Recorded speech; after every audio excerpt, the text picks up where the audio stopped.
Salam dəyərli izləyicilər, 8 may 2026-cı il AMİP lideri Azərbaycanın tanınmış siyasətçilərindən olan Etibar Məmmədovun villasından böyük məbləğdə oğurluq edilib və bu hadisənin çox maraqlı təfərrüatı var.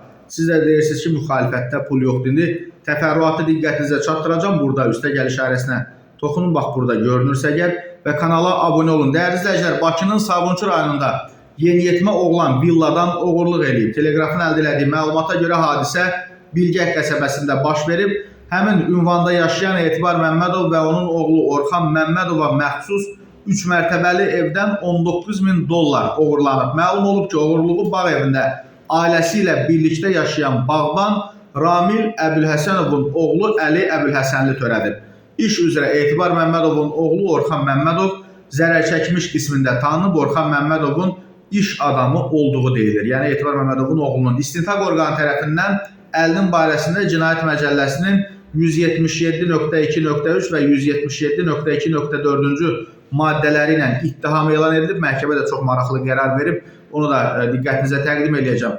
Əli elan olunmuş ittiham üzrə özünü təqsirli bilib, ifadəsində göstərib ki, Körpəlikdən Bilgək qəsəbəsində Etibar Məmmədova məxsus evdə ata-anası ilə birgə yaşayır. Atası Ramil orada bağbanlıq edir, anası xadimə kimi çalışır. Burada böyüdüyüm üçün Etibar babaya məxsus bağ evində nəyin harda olduğunu yaxşı bilirdim. Baxın, etibarsızlıq da əslində bunun özü.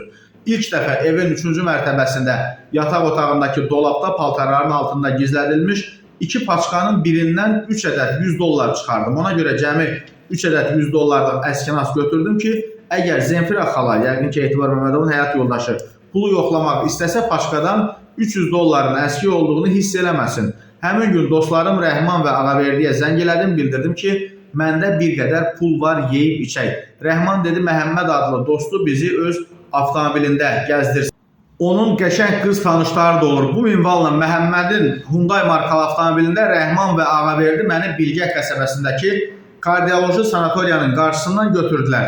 Təqsirləndirilən şəxs deyib ki, Məhəmmədin Mərdəkan qəsəbəsində icarəyə götürdüyü bağ evində Sumqayıt şəhərindən gəlmiş 6 qızla yeyib içib əyləniblər. Bir gün sonra Rəhmanla əlaqə saxlayıb onu kardiologiya mərkəzinin qarşısında Zəfəran kafesində çay içməyə dəvət edib. Rəhman, Məhəmməd və Aslan adlı dostlarım da kafeyə gəlirlər və bu dostlar bir neçə müddət ərzində, dəyərli izləyicilər, bu pulları belə deyək, xırda-xırda hissə-hissə uğurlayıblar, yeyib içiblər və deməli artıq məhkəmənin qərarı nədən ibarətdir, onu sizə təqdim edeyim. Məhkəməyə deməli işə Sabunçu rayon məhkəməsində baxılıb.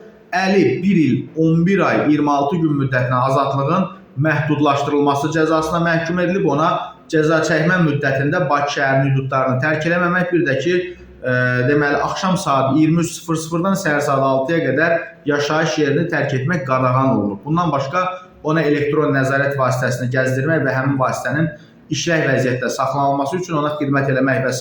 vəzifəsi qoyulub və məhkəmə zərər çəkmiş şəxsin, yəni Etibar Məmmədovun oğlunun mülki iddiasını təmin edib.